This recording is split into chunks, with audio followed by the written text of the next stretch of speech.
how do you approach writing about love interests in your books? I'll go first. How do I? Sure. So basically, I look for the best parts of my husband, and then I amp those up quite a lot. No, I look at the relationships around me, and I look at what I really think matters in a relationship. So honesty, decency. All of my love interest characters come from a fundamental core of being a decent person. Yeah. So they have to be good at heart. They're not just doing good things for the other love interest, but they will go out of the way to help people and just act generously to others.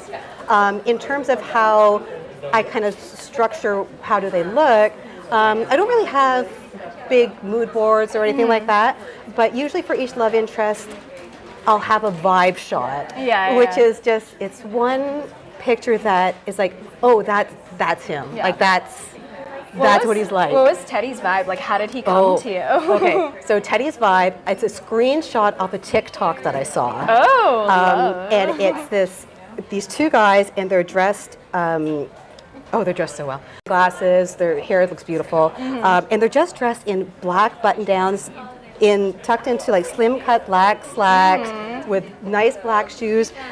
And the sleeves are rolled up to show their forearms. I love that. Just and like a smartly dressed man. Yes, and I was like, that's him. Like he's just like, he's not going around wearing that, but he just has that that feel to him. He's like kind of like nerdy too. Like I personally love a nerd. Like like that's kind of what I'm drawn to, and so I really loved how you put him together. Teddy originally did not have glasses, and then he wasn't gelling. Like sometimes you're writing a character and it's just not. And then I was like, glasses. Right. So I put glasses on, and I was like, oh yeah. It's kind of like a Clark Kent-ish. Yes, I'm like, now he's working. Yeah. For my love interests, I always think of like how they complement each other and then how they like oppose each other. So I love, my favorite parts of romance are like the banter bits, you know.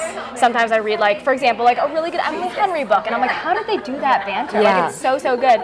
And so what I really love is how they like play off of each other, but also how when they get to know each other, they're like, they perceive each other and they're like, I'm fully understanding and accepting and like really, really appreciating who you are in your entirety. So once they get past that like initial sort of like bickering, then they like really, really get to, accept each other. So were you finding when you were writing your main character, so let's say Julia's character, for example, not as the love interest, were you finding that her character was growing over time as you developed it? Like, did she shift over time to complement and match your main character, or you're like, no, that's how Julia's going to be? Yeah, I always had her as like this sort of prickly, like people have described my book as Grump meets Grump, which is so funny because usually there's like a sunshine character in there, but I'm like, no, there's no sunshine. They're just two like very moody people. But Julia originally came to me because I was like, so interested in her. Like she as a character was not talking much to me as well. Like she wasn't talking much to Grace.